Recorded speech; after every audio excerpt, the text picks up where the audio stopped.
CBI ਵੱਲੋਂ ਦਿੱਲੀ ਦੇ ਸਿਹਤ ਮੰਤਰੀ ਦੇ ਦਫ਼ਤਰ ਵਿੱਚ ਕੀਤੇ ਛਾਪੇਮਾਰੀ ਦੀ ਟਿੱਪਣੀ ਕਰਦੇ ਅੰਮ੍ਰਿਤਸਰ ਪਹੁੰਚੇ ਦਿੱਲੀ ਦੇ ਸਿਹਤ ਮੰਤਰੀ ਸਤਿੰਦਰ ਜੈਨ ਨੇ ਕਿਹਾ ਹੈ ਕਿ ਪ੍ਰਧਾਨ ਮੰਤਰੀ ਨਰਿੰਦਰ ਮੋਦੀ ਉਹਨਾਂ ਅਤੇ ਆਪ ਨੂੰ ਬਦਨਾਮ ਕਰਨ ਤੇ ਅਤੇ ਉਹਨਾਂ ਨੂੰ ਡਰਾਉਣ ਲਈ ਸੀਬੀਆਈ ਦੀ ਦੁਰਵਰਤੋਂ ਕਰ ਰਹੇ ਹਨ।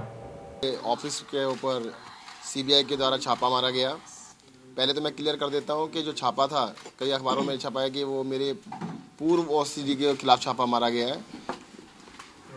मेरे ऑफिस में छापा हुआ है क्योंकि वो ओएसडी मेरे पास 2 महीने से नहीं है, मेरे ऑफिस में काम नहीं करते हैं।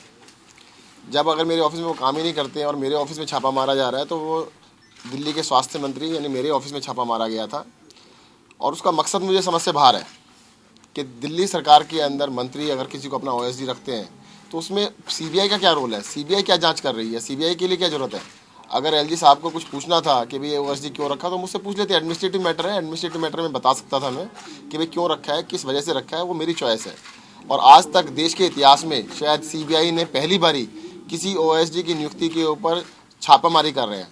अरे किसको डराना चाहते हैं? सीबीआई की छापेमारी से हम डरने वाले बिल्कुल नहीं हैं और ये सिर्फ लोगों का ध्यान बटाने की वजह से है। लगता है कि बीजेपी सरकार घबरा गई है और जनता का ध्यान मेन मुद्दों से हटाने के लिए वो तरह तरह की छापेमारी कर रही है।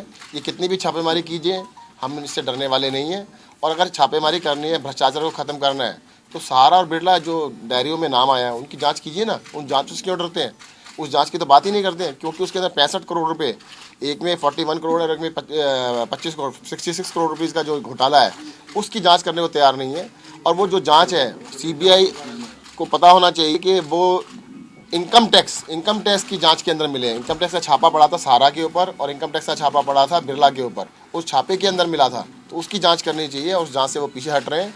और हम ये चैलेंज करते हैं कि बीजेपी को सहारा और बिरला दोनों डायरियों की जांच करानी चाहिए। सर वैसे एक बात हो, गलती से समझ ले, जैसे भी समझ ले, पिछले 50 दिन के अंदर 37 नेता पकड़े गए, सारे बीजेपी वाले निकले। बाद में जो भी नए नोट बदलने का काम करते थे, कई 100 करोड़ पकड़े गए, सारे बीजेपी वालों पकड़े गए। वो बाद में पता लगा कि बीजेपी वाला निकला, जिसको पकड़ते वो बीजेपी वाला ही निकला।